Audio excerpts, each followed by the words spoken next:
말씀을 드렸습니다. 짝퉁인지 명품인지는 어떻게 아는가?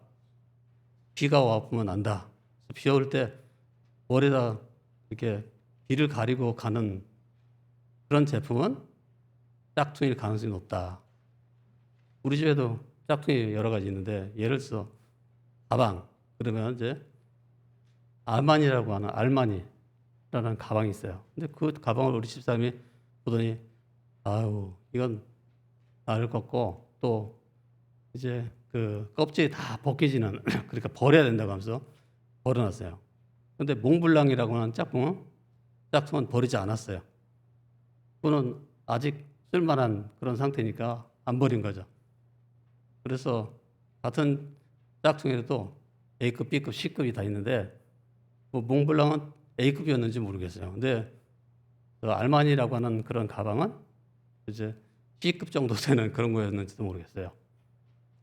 A급과 B급, C급, 뭐 짝퉁이 그런 급이 있나 생각하는데, A급은 이런 거예요. 그러니까 어떤, 예를 들어서 뭐 크리스찬 디올이다 그런 회사에서 중국의 공장에다가 만약 크리스찬 디올의 무슨 가방을 만들어 달라, 샤넬의 가방을 만들어 달라, 에르마니의 가방을 만들어 달라 이렇게 부탁을 하면 그들이 1000개를 주문하지만 한 5000개쯤 만든단 말이에요. 그 다음에 1000개만 납품하고 4000개는 시장에 빼돌리는 거죠.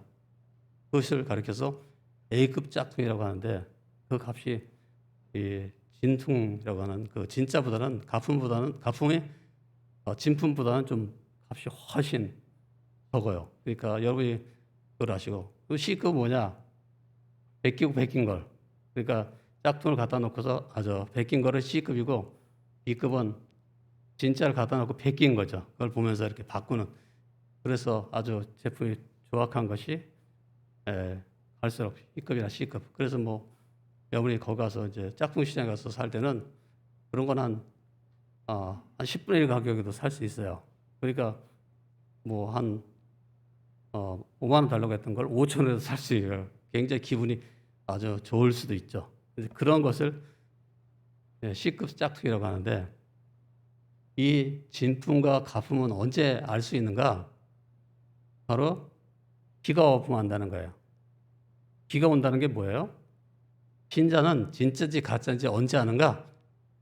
바로 고난이 올 때, 핍박이 올 때 알아본다는 거예요. 얼음이 있을 때 진짜 신자들은 얼음을 돌파하고 고난을 이기고 승리한다는 거죠. 오늘 성경에 보면은 바로 진짜 신자였던 스데반에 관한 이야기가 나와요.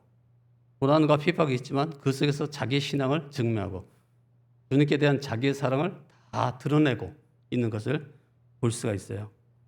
그래서 이렇게 그의 어떤 진실한 모습을 우리가 성경에서 보면서 스데반에 관해서만 생각해도 굉장히 우리가 유익하고 우리에게 큰 도움이 되지만, 그런 건 여러분이 옛날에 사도행전 강의 제가 쭉 할 때 자세히 조금씩 하나씩 이렇게 다뤘기 때문에 여러분이 들어보면 다 나올 거니까 가서 들어보시고, 이제 오늘은 그런 측면에서 보는 게 아니라 하나님 측면에서 이제 보는 거예요. 그래서 하나님께서 성령께서 능력을 줘서 죽기까지 스데반으로 하여금 증거하게 하셨다. 스데반이 아주 위대한 증거자다라고 하는 것이 아니라 하나님이 능력을 줬다는 것에 방점이 있는 거예요. 거기에 강조점이 있는 거예요. 그러니까 하나님께서 이렇게 고난을 돌파할 수 있는 힘을 줬다는 거예요. 그것을 이제 강조하면서 성령 하나님께서 오늘도 우리에게 이렇게 능력과 지혜와 은혜를 주시면 얼마든지 우리도 고난 속에서도 우리 사랑, 우리의 믿음을, 진실한 것을 다 드러낼 수 있다는 것을 잘 보여주고 있어요. 그래서 오늘은 사도행전 6장 8절로 15절, 7장 말씀 조금 뒤에 후반을 읽었는데, 바로 우리가 성령의 능력을 받아서 죽기까지 증거하다, 그런 제목으로 명품 신자였던 그런 스데반을 생각해보고서 깨닫기 원합니다. 먼저 질문할 것은 어떤 노래가 좋은 노래냐? 한국 사람들이 요즘 많이 좋아한다고 하나, 미쳐있다고 하는 트로트, 뽕짝 노래가 좋은 노래냐? 아니면 대중이 사랑하는 노래가 좋은 노래냐? 거기에 대해서 우리가 생각할 수 있는데, 오랜 시간 동안 고난, 고통을 겪어도 그 고통의 시간을 보내면서 위로를 받을 수 있는 노래, 그런 노래가 좋은 노래다 보여요. 듣기 좋은 멜로디 또는 시적인 가사, 그런 것도 좋지만 가장 중요한 것은 뭐냐? 그리스도인들에게 바로 삶과 죽음의 궁극적인 소망이 복음이다라는 것을 알려주는 그런 노래가 좋은 노래다.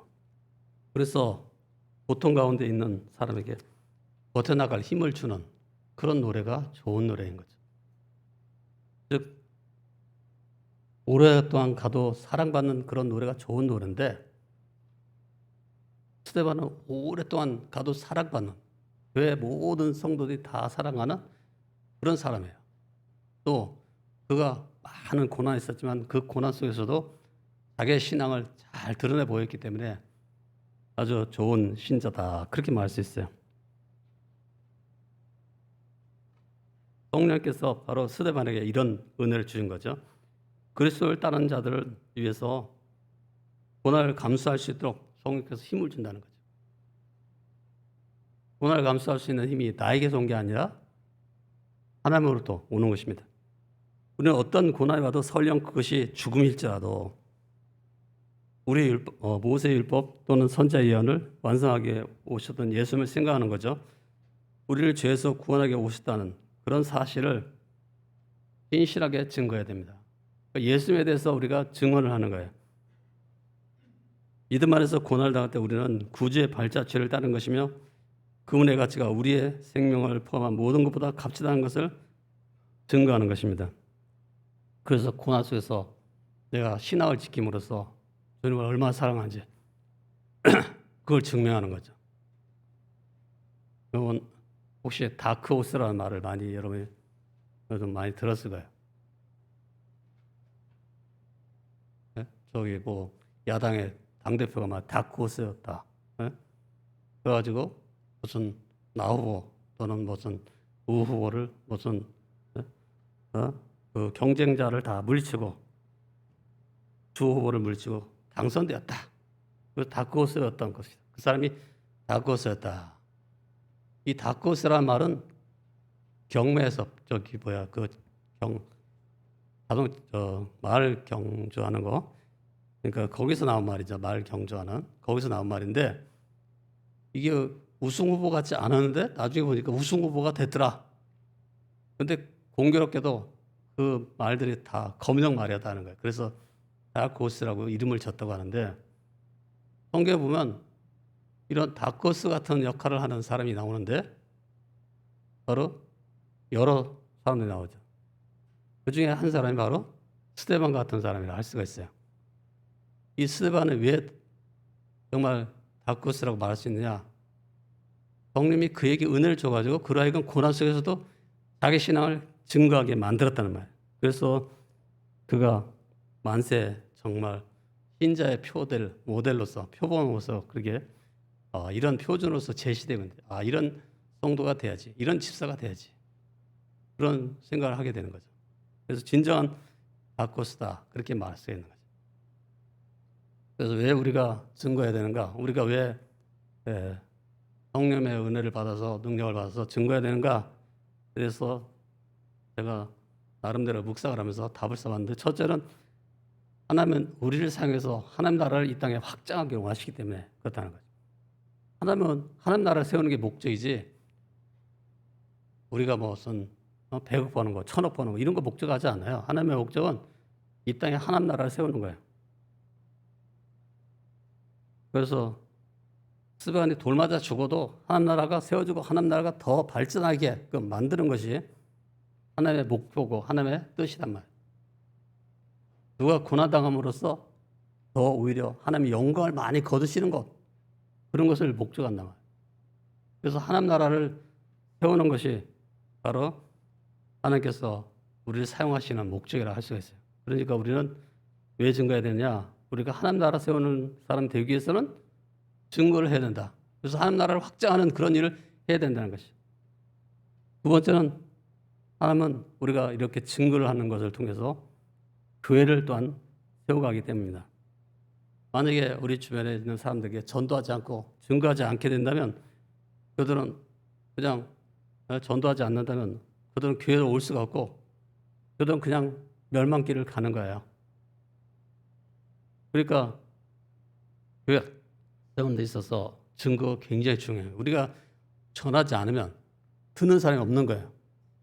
그래서 제가 신학교 1학년 때 읽었던 책 존 스타트의 전도하지 않는 죄, 그런 책을 읽어보니까 굉장히 후회를 제가 많이 깨달았어요. 그렇구나. 전도하지 않는 것도 죄구나. 왜? 이 죄라는 것은 멀리 해야 되겠구나. 전도하지 않는 죄.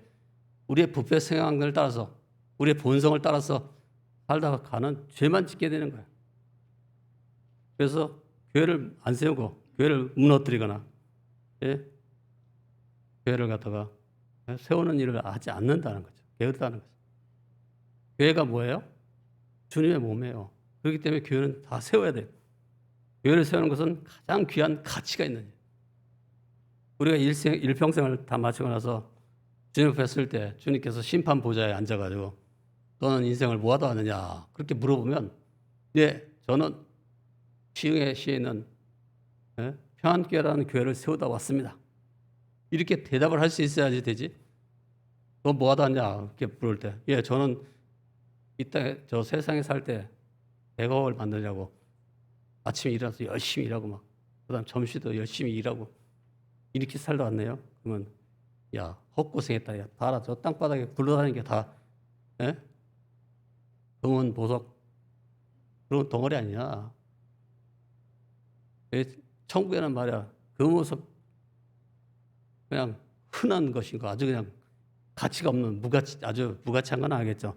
하여튼 흔한 것인데 왜 그런 걸 얻으려고 애를 썼냐. 내가 세상에 너희를 남겨놓은 것은 그런 10억이나 100억이나 1000억 5천억을 벌려고 그렇게 남겨놓은 것이 아니라 너의 신앙을 키우고 너의 인격을 키우고 너의 소속한 교회를 부흥시키고 말 정말 가치 있는 일을 하라고 남겨놓은 것이지 쓸데없는 그런 일을 하라고 된 것은 아니다. 그래서 그렇게 말한단 말이야. 그러니까 우리가 정말 가치 있는 삶이라는 것은 뭐냐? 교회를 잘 세우는 사람. 나 때문에 교회가 부흥되고 나 때문에 정말 많은 사람이 구원받고 이렇게 예수 믿고 이렇게 됐으면 얼마나 좋겠습니까? 근데 우리는 그렇지 않단 말이야. 그래서 하나님은 증거를 통해서 교회를 세운다. 주변을 전도 증거하지 않는 것은 죄다. 이 죄는 멀리 해야 됩니다. 순종하여 증거해야 교회가 세워지는 것입니다. 교회는 주의 몸입니다. 교회를 세우는 것은 가장 귀한 가치를 갖고 있는 것입니다.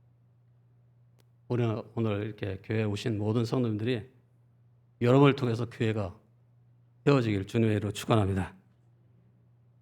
세 번째는요. 왜 우리가 증거해야 되는가? 전도 증거가 성전 거주이기 때문이다. 성전 거주에 이중성이 있어요. 보이는 성전을 건축하는 것 아주 귀한 일이죠. 예를 들어서 솔로몬 성전 아주 귀한 일이에요. 또 이제 그것에 약간 나중에 나오는 거죠. 예표로서 우리가 이제 이 신약교회가 나오고 그다음에 이제 오늘날 우리들의 교회 이 교회당을 세운다는 것이 아니고 교회 공동체를 건강하게 세워가는 것 이것은 건축이다 말이에요. 그런데 보이지 않는 성전이 있다 이거예요. 보이지 않는 성전 뭐예요? 자기 속에 있는 자아라는 성전이란 말이에요. 유다서 1장 20절에 보면 사랑한 자들아 지극히 거룩한 믿음에 자기를 건축하며 이런 말씀이 있어요. 자기를 건축을 해야 된다. 어디에? 거룩한 믿음에. 거룩한 믿음은 성경을 근거로 하는 온전한 믿음, 예수 그리스도를 바탕으로 하는 믿음을 가지고 거기에다가 자기를 세우라.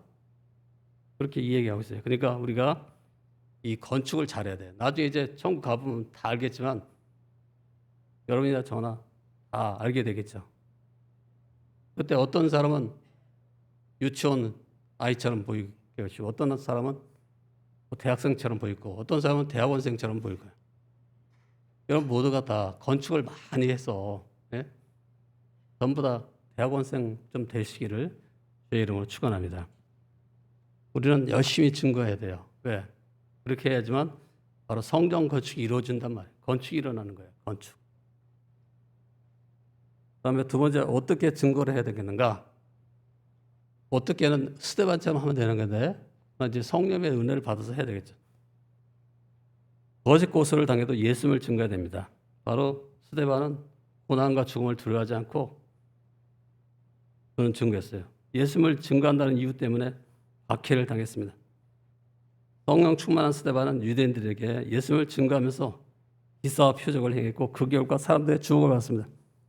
그 중에는 스데반이 간증을 그만두기를 바라는 사람도 많았습니다. 그래서 그들은 스데반을 막으려고 했습니다.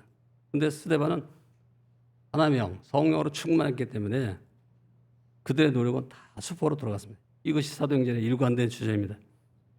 스데반이나 베드로처럼 평범한 사람들이 제대로 교육받은 성자들과 논쟁을 벌였고 또 이겼습니다. 그건 다음에 두 가지 이유로 논쟁에서 유리할 수밖에 없습니다. 첫째는 그들은 진리의 편에 서 있기 때문에 승리할 수 있었던 거죠. 그래서 논쟁에서 이길 수 있습니다. 두 번째는 그들은 성령 충만했기 때문에 이길 수 있습니다. 성령이 그들에게 언제 무엇을 말해야 되는지 그런 초자연적인 지혜를 주셨습니다. 여러분, 우리가요, 바로 이 초자연적인 성령님의 능력, 은혜, 이것을 성령의 임재와 능력, 그것을 가지고 나가면 얼마든지 이길 수가 있어요. 세상과의 충돌을 준비할 때는 논쟁보다 기도가 더 큰 도움이 되는 이유가 뭐예요? 기도하면 바로 성령의 충만함을 잊게 되고 성령의 은혜와 능력을 힘있게 되기 때문에 기도가 중요한 거예요. 스데반은 기도에 힘쓰는 사람이었던 거죠. 스데반은 유대 사회를 감독하던 종교 지도자의 무리인 사내들인 공회 앞에 불려갔습니다.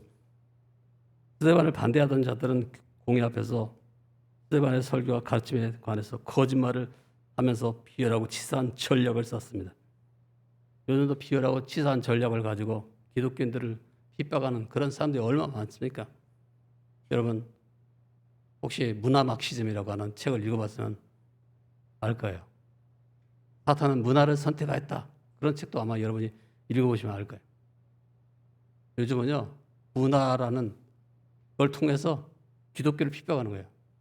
야, 기독교인들 차별금지법 왜 동의 안 해? 우리가 양성차별금지법 만들면 얼마나 찬성하죠. 근데 그것은 속에 실제 내용은 동성애를 인정해줘라. 그런 내용이기 때문에 기독교는 그래서 반대하는 거죠. 그런데 차별금지법을 반대한다고 막 기독교를 싸잡아가지고 비난하는데 이것은 일종의 문화를 통한 하나의 공격이다. 그렇게 볼 수가 있어요. 요즘 안티기독교 세력, 반기독교 세력은요, 아주 머리가 굉장히 뛰어나요. 그래서 우리가 알 수 없는 그런 아주 희한한 전략을 가지고 나오는 거예요. 그래서 그들은 계속해서 핍박하고 고난을 우리에게 하고요. 그들은 불명예스럽게 우리를 만들기 위해서 과장과 애국과 거짓말을 적극 활용합니다. 그런데 성령 충만했던 스데반은 어떻게 했어요? 이런 바리새인 유대교 전도 지도자들의 곳에 응답을 하는데 얼굴이 천사처럼 빛나는 거예요. 성령은 그런 종류의 저항과 대면했기 때문에 복을 받았다. 그렇게 말하고 있어요. 즉 무슨 말이냐? 한마디로 말해서 고난이 복받는 길이다 그거예요. 고난 속에서 우리 신앙을 드러내고 우리의 주님께 대한 사랑을 입증해 가지고 정말 복을 받을 수 있는 거예요. 한번 다 같이 한번 읽어보세요. 마태복음 5장 11절 시작. 나로 말미암아 너희를 욕하고 박해하고 거짓으로 너희를 거슬러 모든 악한 말을 할 때에는 너희에게 복이 있나니. 네, 이것은 하나님의 놀라운 역전에 관한 또 하나의 예입니다.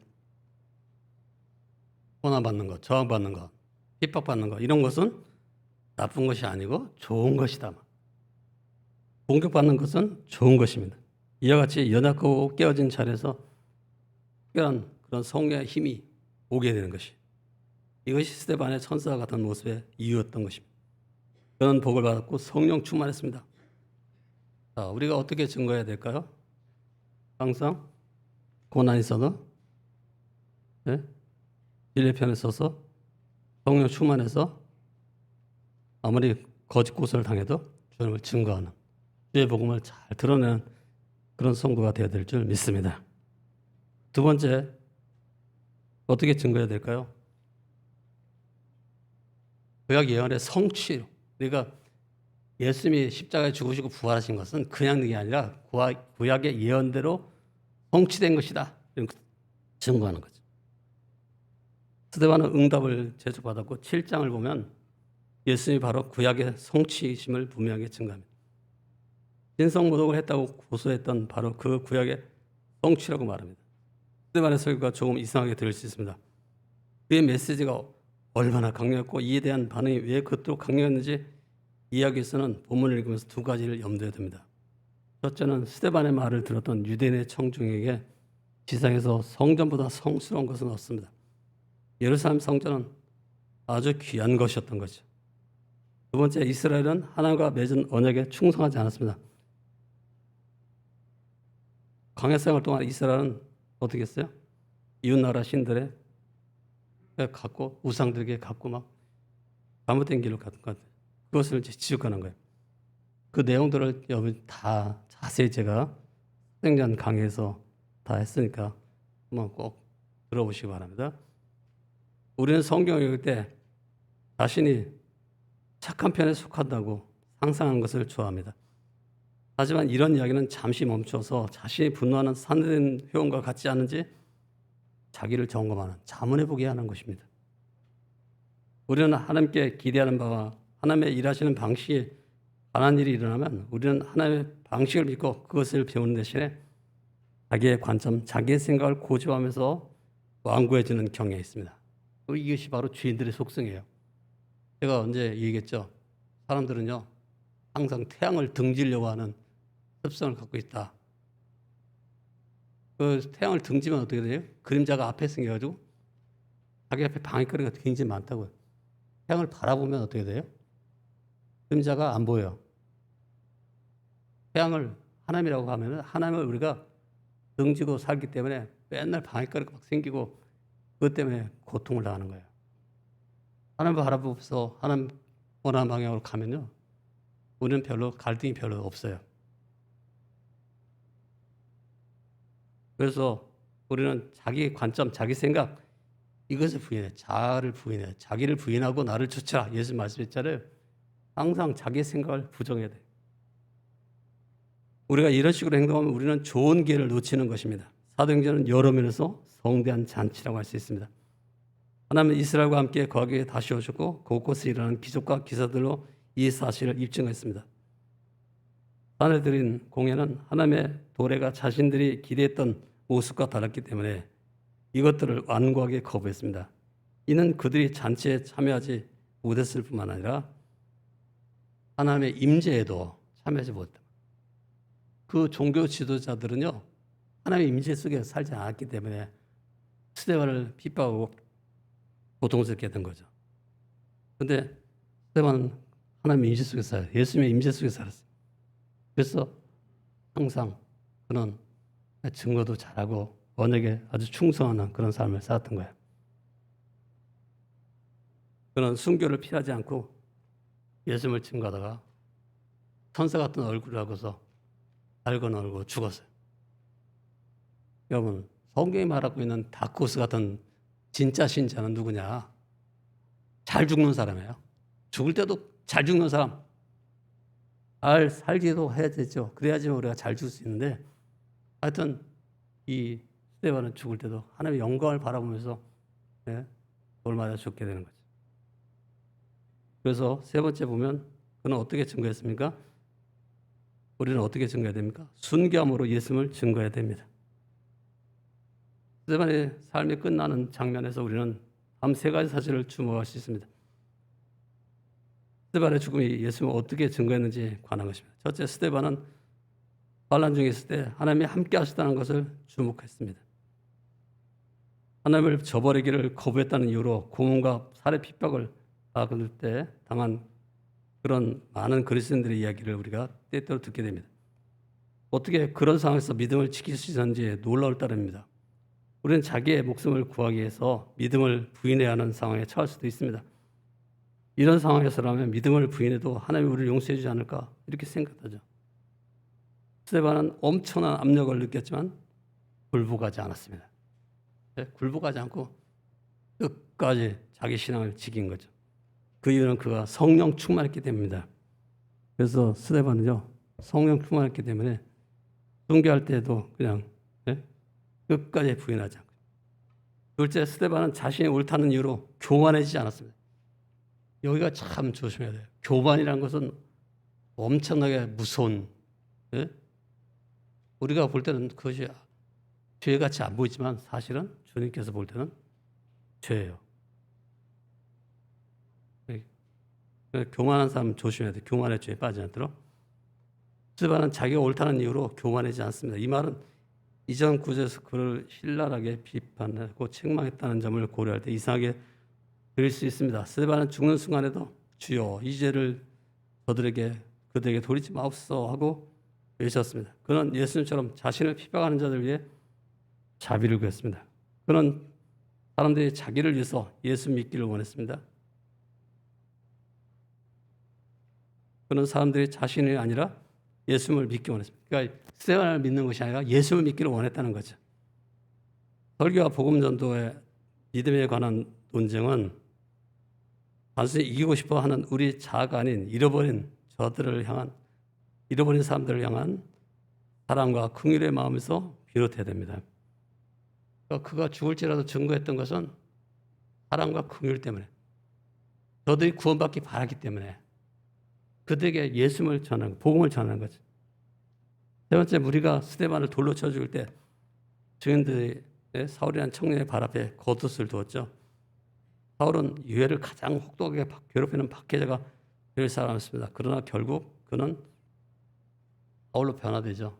예수 만나게 되고 변화되고 교회 개척을 이끄는 사람 중 하나이면서 초대교회 신학자가 되었습니다.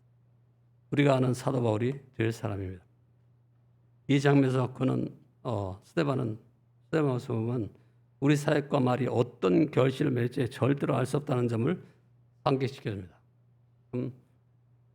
우리가 어떻게 죽느냐? 우리가 죽을 때 누가 우리를 괴롭히고 막 힘들게 해서 죽었다 할지라도 우리를 괴롭게 하고 힘들게 하는 그 사람이 변화될 수 있도록 하나님께서 역사하실 거예요. 그러니까 여러분 아무 걱정하지 말고 그냥 죽게 되면 죽으시고 망하게 되면 망하시고 그렇게 하는 게 필요하다는 거죠. 제가 제 친구 중에 우리 교회가 망하지 뭐 선교하다 망하면 좋겠다 그런 친구가 있어요. 근데 망했나요? 아니요. 지금 총회장 잘하고 있어요. 총회장도 하면서 성도들과 장로님들과 이렇게 돈을 걷어줘가지고 1억인가 얼마를 걷어서 주면서 열심히 섬기세요라고 돈을 줘가지고 그 돈 가지고 개척교회, 자은교회 이런 데 가가지고 돈 뿌리고 작은 무슨 그런 노예가 가서 어려운 데 찾아가고 그분이 망하지 않았어요. 오히려 흥하고 있어요. 선교하다 망하지 뭐 그렇게 생각했던 그분이 전혀 망하지 않고요. 그분은 빚이 굉장히 많아요. 우리보다 많아. 한 30억인가 돼. 근데 맨날 나한테 하는 소리가 야 예수님 오시면 빚은 주님이 다 갚아주시겠지 뭐. 우리는 우리 할 일만 하면 돼. 이자 30억에 대한 이자가 한 달에 뭐 3천만 원인가 내잖아요. 그것도 아깝지 않아요? 근데 더 많은 것을 열심히 선교하는 데 쓰는 거야. 베푸는 데 쓰는 거예요. 나누는 데 쓰는 거예요. 그래가지고 그 교회가 계속해서 성장하는 거죠. 이 얘기가 빗나갔는데 여러분 실패해 보이지만 실패한 게 아니란 말이에요. 스데반의 죽음을 보면서 우리는 실패라고 이렇게 말하지만 아니다. 예수님을 따르는 사람들에 대한 반감이 커진 것은 사실이지만 스데반의 이야기는 그것으로 끝나는 게 아니죠. 스데반 때문에 오히려 초대교회는 각성하게 되고 바울도 예수 믿고 변화되고 선교사가 되고 또는 신학자가 되고 이렇게 되는 걸 볼 수가 있어요. 긍휼을 베풀어 달라는 스데반의 기도 응답되죠. 그의 처형을 주도했던 사람들은 회심이라고 하는 놀라운 그런 선물을 받게 되는 것을 볼 수가 있어요. 성령 충만한 그리스도인들은 기이하고 놀라운 일들을 행하기도 합니다. 그리스도인들이 두려움 없이 고난과 죽음을 맞이하는 것보다 더 기이하고 놀라운 일은 없을 것입니다. 그러니까 고통이 있어도 그 속에서 자기 신앙을 지키는 그런 것을 보면 진짜 신앙을 갖고 있는 사람이 저렇게 사는 거구나. 우리가 안다는 거죠. 그게 놀라운 일이란 말이에요. 우리가 뭐 능력을 행한다, 기적을 행하는 그런 사람 되는 것보다 오히려 죽을 때까지 자기 신앙을 따라 살아가는 그런 사람들이 훌륭한 사람이다. 그렇게 볼 수가 있어요. 성령의 권능을 받고 소망 가운데 예수를 바라볼 때 죽음의 권능을 무색해 만드는 확신을 얻게 됩니다. 스데반은 그를 핍박하는 자들의 손에 죽었습니다. 그러나 그는 예수님이 살아계시다는 사실이 또 무덤이 정복되었으며 우리가 이 세상에 두려워할 것은 전혀 없다. 세상 것은 두렵지 않아요. 하나님이 두려운 거지 사실은. 이 땅 세상에 돈 많은 사람, 권력 많은 사람 우리가 두려워하고 있는데 그럴 필요 없다는 거죠. 우리가 정말 두려워할 대상은 우리의 영혼은 지옥에 멸하시는 하나님이죠. 하나님을 두려워하고 살아야 돼요. 그래서 그는 세상에 두려울 것이 없다는 그런 사실을 알았기 때문에 엄청난 확신 가운데 죽었습니다. 교회는 예수님을 증언하면서 성령이 주신 담대함으로 고난과 죽음을 맞이했던 그리스도인들의 이야기로 가득 찬 풍성한 역사를 가지고 있습니다. 수많은 순교자들이 부활하신 구주에 대한 믿음 때문에 고문과 죽음에 직면했고 적대적인 사람들에게 복음을 전하다가 죽었습니다. 대부분의 경우 이러한 비극은 복음의 확산을 늦추지 못하고 복음이 침묵으로 끝나게 만들지 못합니다. 오히려 정반대입니다. 교회의 박해와 교인들의 순교는 가시기와 같습니다. 그 결과 교회는 더 깊이 뿌리를 내리고 더 강하고 풍성하게 자랍니다. 이런 패턴은 스데반을 시작으로 해서 초기 크리스찬들에게 거슬러 올라갑니다. 믿음 때문에 조롱과 박해를 받을 때 우리는 순교자들이 예수님을 앞세워서 남기신 발자취를 따르는 것처럼 그들의 신실한 발자취를 따르는 것 같습니다. 예수님은 우리를 위해 자신을 내줬습니다. 주님의 영광을 위해서 자신을 드리는 것이 우리의 기쁨이 되기를 바랍니다. 여러분, 우리 모든 성도님들이 기꺼이 주님 위해서 주의 영광을 위해서 여러분 자신을 다 드릴 수 있는 그런 성도들이 다 되시길 바랍니다. 또 그래서 어떻게 하겠다는가? 증거를 누구부터 해야 되겠어요? 가까이 있는 가족인 배우자다, 가족들, 자녀들, 또는 부모, 형제 그렇게 하고 좀 나가서 세상 사람들 이렇게 하고 말 이렇게 여러분이 많이 전도했어. 정말 여러분이 진짜 신자, 진품이라는 것을 증명해 보여줘요. 자, 시간이 한 5분 정도 남았는데 객소리를 하겠습니다. 우리 집사람이 객소리 하지 말고 빨리 끝내면 더 좋다고 그래요. 여러분이 보는 다음 빨리 끝내야 되겠어요. 여러분 더 길게 할까요? 짧게 할까요? 네, 짧게 마음대로 하래요. 하여튼 기도하고 마치겠습니다. 자, 같이 기도하겠습니다. 하나님 아버지, 오늘도 주의 말씀을 우리가 마음에 새기고 그 말씀을 따라서 살아갈 수 있게 해 주시옵소서. 정말 스데반처럼 우리의 믿음을 지키고 죽을 때 잘 죽을 수 있는 그런 성도가 다 되게 하여 주시옵소서. 예수의 이름으로 기도합나이다. 지금은 우리 주 예수 그리스도의 은혜와 하나님 아버지의 영원무궁하신 사랑과 성령의 교통하심과 인도하심과 충만하신 역사가 오늘 삼부 예배에 참석해서 하나님께 영광을 돌리는 모든 성도들과 또 우리 교우들과 또 집에서 예배드리는 모든 환우들 위해 또 저들의 가족과 하는 모든 일들 위해 또 우리 선교사들과 또 그들의 동역자들과 열방의 백성들 위해 지금부터 영원까지 함께 계셨기를 간절히 축원합나이다.